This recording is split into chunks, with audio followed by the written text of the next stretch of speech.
Now, not that long ago, we were in a bit of a tailspin when it came to the road to glory, the budget strategies that we're running here on the channel to try and win, to try and make some money playing global fantasy football, with a particular focus on the top 4 leagues in European football. And coming out of this weekend, that tailspin has been arrested. Not only do we have so many new roads to glory blazing out and ready to go, but Sorare have done their latest Duo Connect mission, where me and you can team up, and if both of our teams smash, you're going to get $50. I'll get $10 as well, but you'll get 50. Now, this is for anyone playing Sorare. It doesn't matter if you're brand new, or if you've been around the block once or twice. If this is the first time that you're going to play in-season Ligue 1 Limited, the French league, then you can team up with me. I've got my very first team going out for the weekend as well, and we can try and win some money together. I've did these Duo Connect missions, and every time that they've done them in the past, and every single time, Team Quinny has absolutely smashed it. So many Sorare scouts and managers that have joined Team Quinny have picked up this extra cash incentive injection into their war chest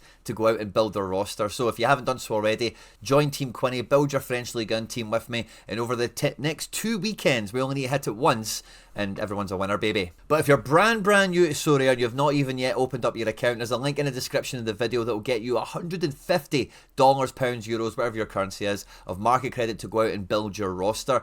All that credit can be spent straight away. It will count to 50% of whatever purchases you make. So you could buy 300 players for $10 and you only pay 150 for them, or you could buy one guy at $300 and only pay 150 for it, or pounds or euros or whatever. Sorare, I love the content here at Quinny 3001, so that link to sign up for new users will always be locked and loaded with the best sign up bonus available, and by clicking on that link you do directly support me and all the content here at the channel. So if you get stuck or if you've got any questions, just jump into the comment section and I'll help you out, and all the beginner tutorial video content you're probably looking for is in the description of the video in case you're looking for those videos to help you get up and running. But yeah, let's just get stuck straight into this one, because I'm in a great mood coming out of the festive period. I say festive kind of loosely because we're in autumn and we're kind of moving towards the big festivities.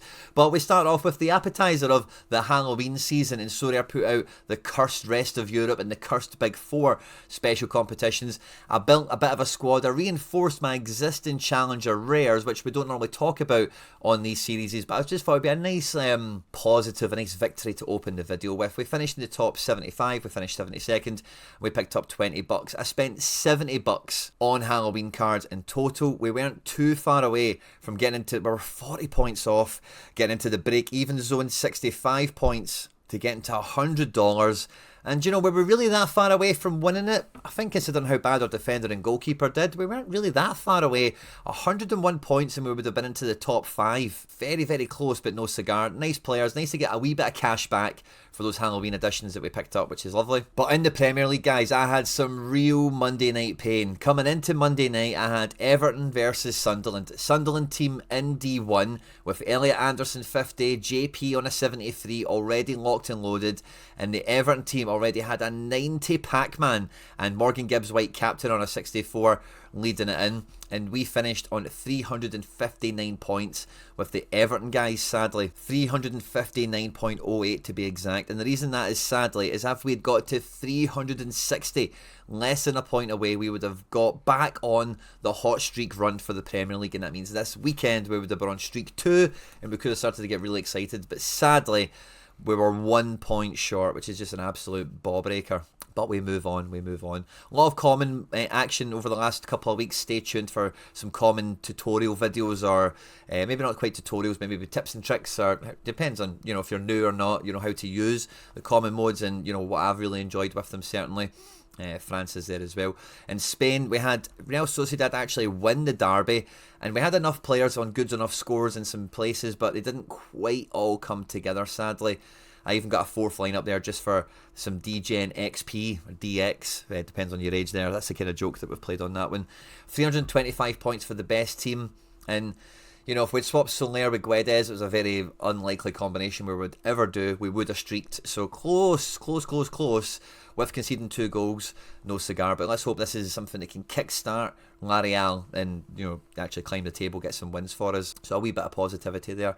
But the Bundesliga was painful, by the way, absolutely painful. So this was the Duo Connect mission from the last week that we hit at the first time of asking, and we were on streak 2 coming into this weekend, and there was a lot of question marks over the Dortmund players that I'd brought in for this little spell, especially Ben Sebaini in defence. He'd missed a cup game down to back problems. I wasn't too happy about playing Grabara, the goalkeeper, against Kramaric. So we went into the market, we made some moves. Now, as you can see, Vasilj really backfired in a big way. I thought he was going to be one of the best goalkeepers this game week, with Gladbach's form being absolutely terrible. But Gladbach winning 4-0 away from home sums up the Bundesliga to an absolute T. Now, Luka Vuskovic is eventually the defender we ended up with. But I went down one merry... Alice in Wonderland sized rabbit hole when it came to defenders. So I bought Nicolas Sula for £2 to cover me for Rami, because I just thought he would be the guy to come in and cover. But it turns out that Anselmo and obviously Anton's nailed, but Schlotterbeck had come back into fitness and Sula's availability became in question. I then went out and started scouting around across the rest of the Bundesliga, and Rasmus Christensen really looked up the top pick. It was a defender I really wanted to get involved in. But then after acquiring him, as you can see here, in a straight swap essentially for Bensebaini and Sula, a decent little deal, and then seen that he was going to be questionable for the weekend, just down to all the rotation patterns that Frankfurt have been operating with. So I went out and I bought a Jan Kuto, because I just thought, hey, he would be quite safe to play for Dortmund and was on all the projections and he might be quite fun. But then I got a bit of fear that Jan Kuto wouldn't score well enough, because fullbacks can sometimes kill you and bring in like a 25 or something. And I ended up wrapping all these guys up together. Habib Diarra, who's on a long-term injury, and Sabitzer, who I'd bought for this duo mission thing, but it looked like he wasn't going to play. And I traded them for Vuskovic. Now, where this gets really sore is Rami Bensebaini, who I started with, played and dropped a 64. Absolute killer. Was absolutely gutted with that. Rasmus Christensen, who was the one that I really scouted and thought, oh yeah, he ticks all the boxes, let's get a bit of him. He played and he scored and he got a 76. Raging. Even Jan Kuto brought in a 47, and I was left with Luka Vuskovic. Now, he actually got screwed over by Opta. He got a last man tackle or a goal line clearance, something attributed to him during the match, and in the aftermath of the game he lost it and he finishes on a 38. So that was really sore. Luis Diaz again did great in the Champions League, didn't he? But didn't do great for us in the midweek. We were nowhere near it. The team kind of fell on its face, and I was really gutted that I didn't get the second streak 2 weeks in a row here. Kramaric off the bench was maybe a bit of a Hail Mary saving grace. If Vuskovic had hang on to his negative defensive decisive, I should say, we maybe wouldn't have been that far away, but we were. So, gutted. And MLS, which is starting to creep into these videos as we get to the playoffs, has hit the second streak, and it's all thanks to the second Mat 3s that I crafted last week. So, huge W there. And coming into the weekend, NYC and Charlotte are 1 game apiece in a 3-game playoff series. So, the last game of the series is this weekend. It's 1 apiece. It's winner takes all. And, we're going for the third streak, so let's hope for decisives, let's hope for goals. And between MLS, Bundesliga we'll be going again at, as well as La Liga and the Premier League, we're going to go again after some road to glory, some hot streak in action. We don't have the Halloween special or anything like that going back on. Now, for some of you guys that catch all the content when it comes out here, you'll know already, after Monday Night Football, when I provisionally built my Premier League lineups for the upcoming weekend to see what fixtures were looking like and who would be available, I was only able to field 2 teams of real strength. The midfield depth was really maxed out across these first 2 lineups here. I quite like both of them. Arsenal Sunderland is kind of a tough pill to swallow, but you just kind of need to roll with the punches, I think. And the fact that both of my good teams are in D2, it's just kind of like you play one team together and play the other guys somewhere else. But the third team was only missing a midfielder, and you can obviously see who I've picked up. I've went and got a rare Ryan Christie. So when I came on to look at this type of profile of player, and again, if you've not seen that video, check it out. I'm not going to go into the whole strategy thought process behind it.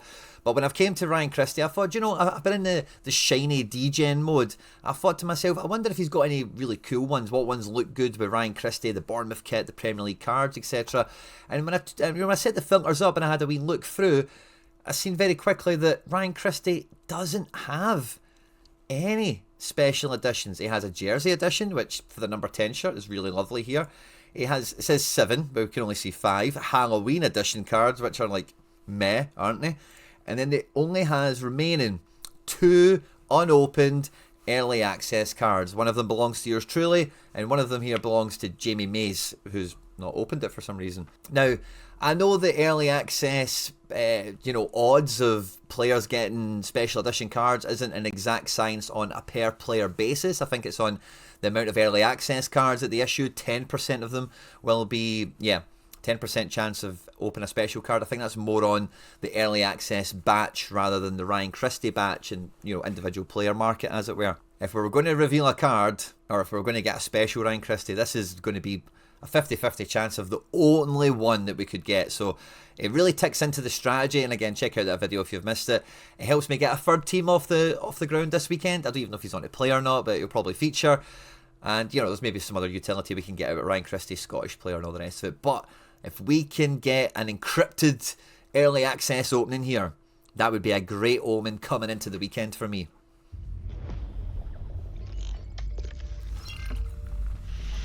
Yes. D-Gen for life. Absolutely love it. D-Gen for life. Ryan Christie, the only special edition. Oh, that's beautiful, by the way. That makes me so happy that we got that. Doesn't he look good in that team? That's getting locked and loaded there now that he's out the packet, out the early access packet. Love a bit of that. Kind of makes me want a funny addition, Andy Robertson, or maybe I've just got on Lewis Ferguson recently. Maybe try and swap that around for a shiny version. Get my Scotland midfielder game on the go. This is the Liga team that we did a bit of degenning into coming into this. I'm not going to chop and change it too much. I'm actually rather happy with the build that we got, and I managed to get everyone really cheap. I was quite price led with the goalkeeper and defender selections. I couldn't help but enjoy how cheap the Rongier ended up being. And the two strikers, I'm just backing them to go for goals this weekend. So this should, I back it to do well. I think we've got enough good scorer profiles in our midst here. But I'm not above. I've still got a little bit of change. I might go and make another reinforcement maybe ahead of the deadline. And if we don't hit it this weekend, we'll push the boat out for next weekend, because we're not having Team Quinny not hitting it. For La Liga, again, it's kind of painted by numbers, but Real Sociedad play Friday night away to Elche. I'm just going with the master combo that worked last week. We'll move Guedes in for Soler, and we're maybe kind of mixing the teams up a little bit with who's expected to play, etc. But again, we'll throw 4 lineups out there, all shiny D-Gen masterpieces, and we pray for it. And then we've got the MLS boys again against Charlotte, going after streak number 3 with 2 Division 1 entries. Like, if we could get MLS to clutch in right at the end, that would be awesome. But the big headache I've got with Road to Glory this week is the Bundesliga, because we've got 2 goalkeepers to choose from, and I really don't mind either one of them. I do think Grabara against Bremen feels like a good goalkeeper to be going after, 9 versus 12. We also have Vasilj. Away to Freiburg, who will play midweek, you know, and maybe that's not too bad. It's kind of hard to look at Vasilj right now. Let's just go with the holy goalie, Grabara. Vuskovic plays Dortmund, which isn't really that scary, but it's not like an optimal fixture, you would say. I think Eriksson is fine against Werder Bremen, although he let us down last week. And Kramaric playing against Leipzig should work, as well as Diaz against Union Berlin.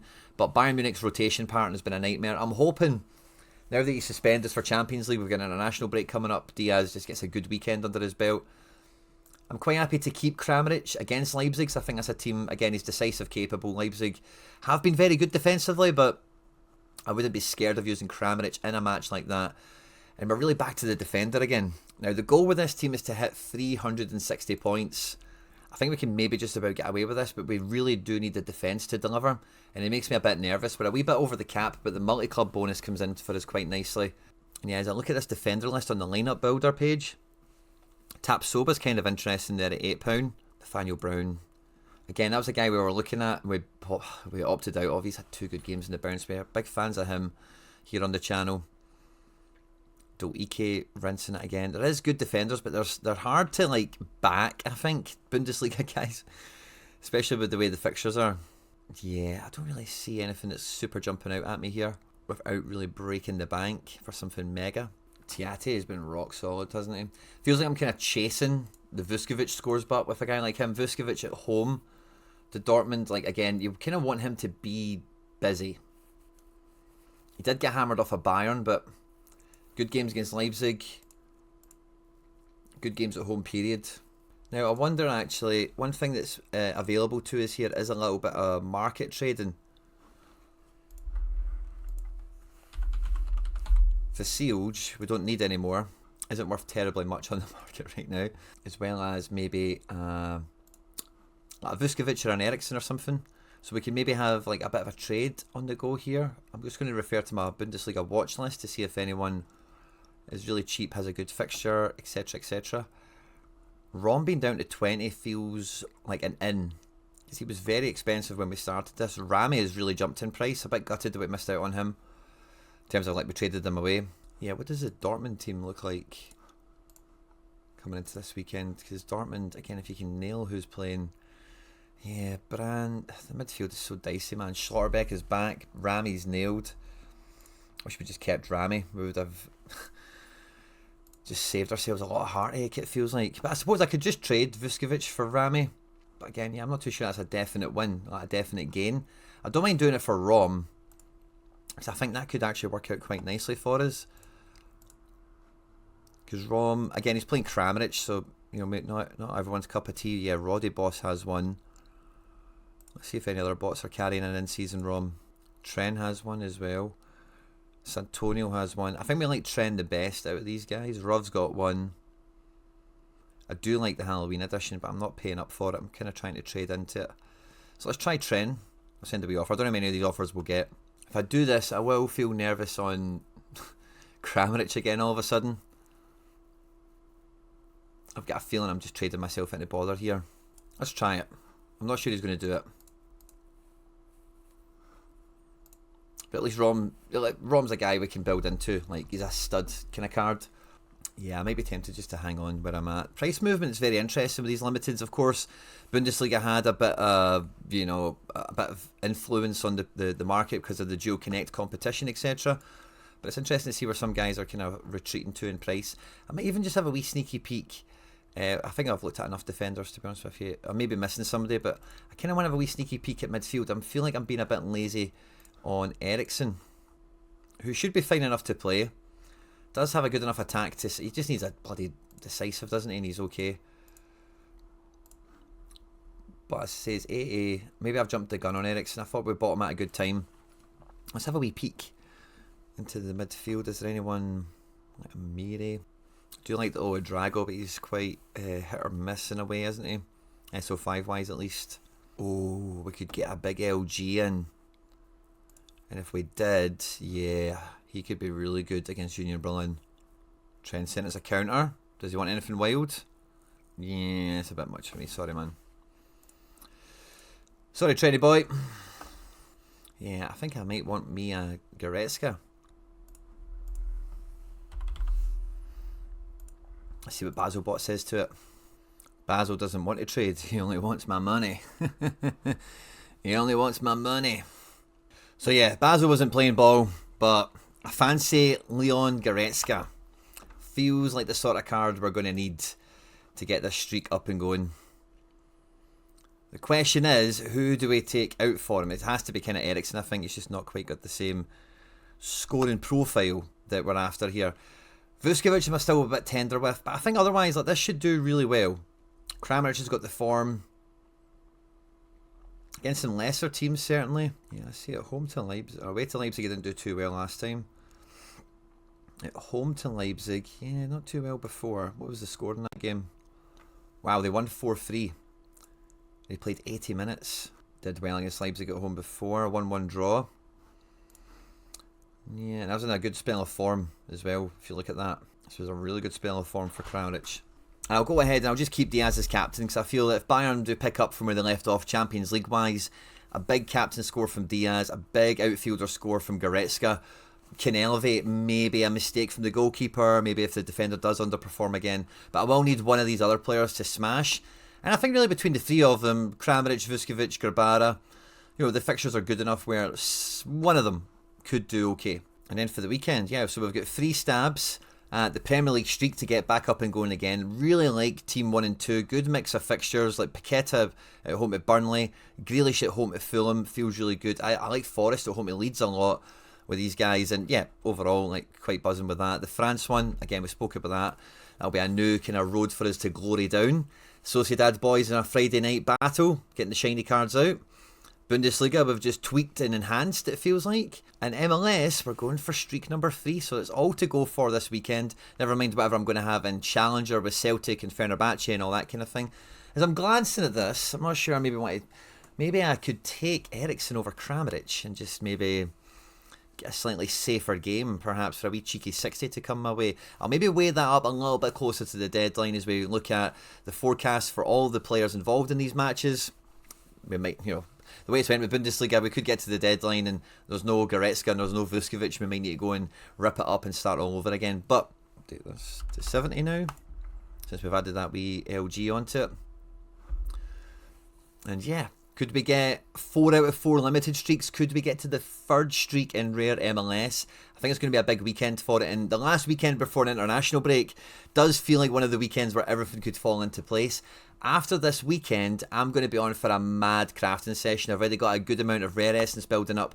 And as you guys will know, all the limited cards that I craft or win, I give away to the channel members. So we should have, if we get a bunch more essence from the midweek and the weekend, a lot more to go and pull for. So we have a lot of giveaway action to do over the international break. Let me know how you're getting on with hot streaks, with Duo Connect missions, with Road to Glory, building your team on a budget, and everything else that we tackle here on the Road to Glory series. I want to see how you guys are getting on, and I'm always interested to see how you are getting on. So many of the comments in the live streams or in the videos have been, I'm on streak 4, I'm on streak 5. Thanks very much to you. Thanks very much to you and Harry for all the streams and all the help that I'm getting. And so many of these are, you know, you're going down that Road to Glory. You're getting a lot further than I am in some cases, which is brilliant. So get them in the comment section down below. On screen and now some other stuff that I've made that YouTube thinks you might enjoy. If you haven't done so already, please do hit like and subscribe for more content like this. Enjoy the rest of your midweek. Good luck for the weekend. Stay out of trouble, and I'll catch you on the next one.